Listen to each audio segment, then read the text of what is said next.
So we're going to talk today about something real quick, something basic. How to create groups. Groups can be very useful in the mixing process, especially as you can see here. This is a fairly elaborate mix. Um, this is one of my songs. Tend to try to use my music on these things for copyright purposes, and also, let's face it, it's some good marketing. This is a song called "The Wrong Side of Love." It's going to be on my very, very soon to come new CD called "You Know It's Me." This song's called "The Wrong Side of Love," and as you can see, this mix is fairly elaborate. There's a lot going on here. There's a lot of aux tracks, effects, sends, returns, all kind of stuff going on here. So, how to create a group? The easiest way to do that is, let's say, for example, I've got this group here. It's called BGVs, and we've also got some other like instruments. We've got drums here that we can make a group out of. And we've also got I mix into stems, and there's a lot of reasons for that. I will go into that on another topic. But all of these stems down here, that could be another group. And one of the reasons that you would want to mix into a group is, for example, we can take, and these are all the mix stems. I've got all the drums coming into there, have a drum upper compression here, bass, guitars, lead vocals, lead and background, vocal upper compression. I've got our two mix here, and I've got a second two mix, and then there's our master.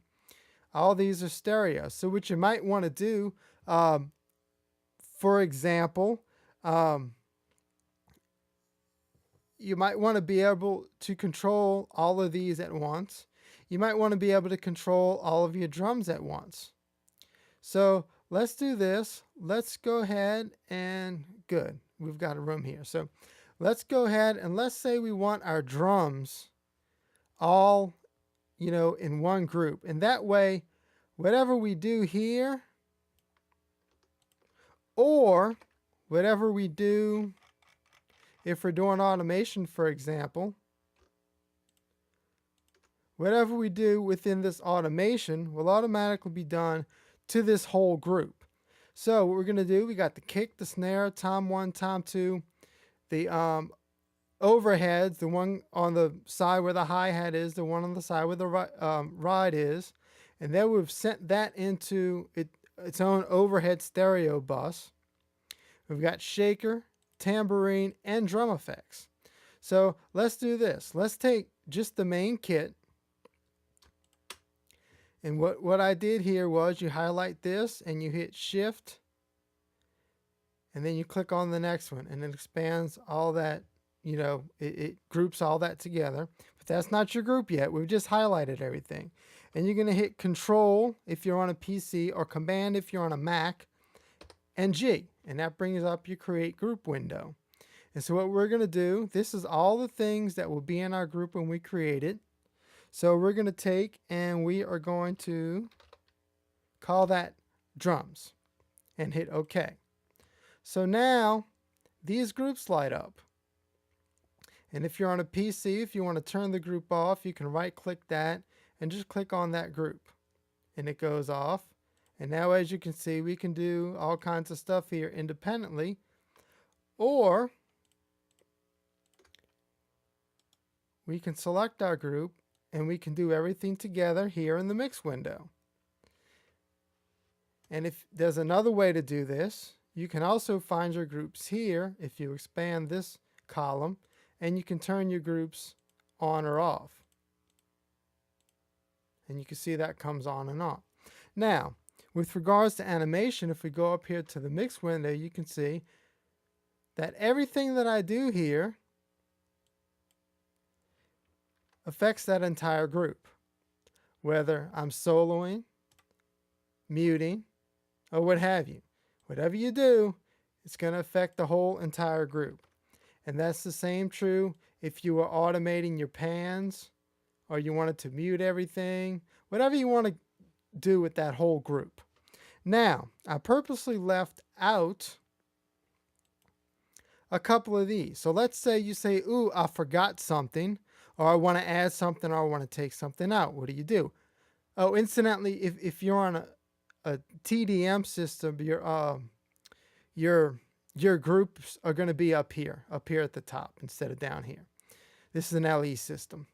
So let's say I want to add something to subtract something. It's very simple. You come over to this window. You're going to click here, and you're going to go to modify. And then you can go to this left column. This is everything that's not in your current group. And we can add the overhead stereo. We can add the tambourine. We can also remove something if we wanted to, just like that, by using add or remove. We're going to put the shaker in here. We can put the drum effects in here. And hit OK. And now you've got this new expanded group. And once again, whatever you do to this is going to be done to everything else. Well, it should be done to everything else. There we go. Okay. It's going to be done. It's going to be done to everything all at the same time. So there you go. And sometimes, like if you have this group and then you add something to it, you got to go over here, turn it off, and turn it back on so that Pro Tools knows that you added all this other stuff. You saw when I affected this, it didn't affect the new stuff. So that's it. That's that's your groups, and that becomes very very helpful. Let's say you're playing your mix.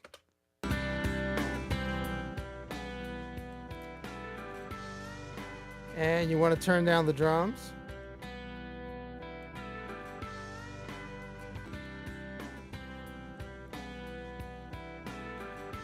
Or you want to mute the drums. Or you want to solo the drums. It's just a very convenient way of dealing with light groups that you want to do all at one time. Or if you're mixing, you might want to mix these BVGs all together a certain way and make a group out of those. And that way, you're not having to adjust each one. You can adjust them. Whoops, I might want to make a group out of them. You can adjust them all as one unit. And that's how you do that. That's how you group. And once again, www.deepscoperecords.com. And you can email me with any questions, deepscope@deepscoperecords.com. And that's how you make groups. I will see you next time. Take it easy.